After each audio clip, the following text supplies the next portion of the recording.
In this video, I'm going to show you how to convert any Python file into an executable file that you can run on a machine that doesn't have Python installed.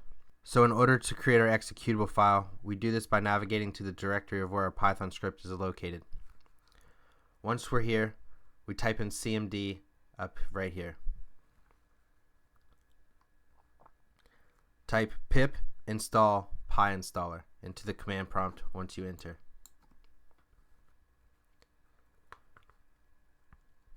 Once this is done, type in pyinstaller and the name of the file we want to convert into an executable.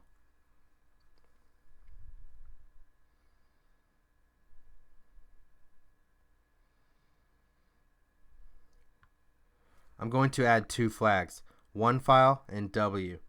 One file creates everything into one executable file, and W won't bring up the console when it runs. However, if your program is reliant upon the console, omit -W.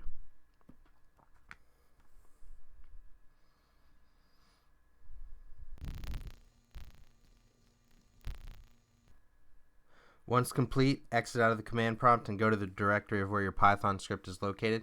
You should see a bunch of new folders. Click on dist and you will find your executable file here. All you have to do is click on it and it should run. If you learned anything in this video, I would appreciate if you liked, commented, and subscribed, and I will see you guys in future tutorials.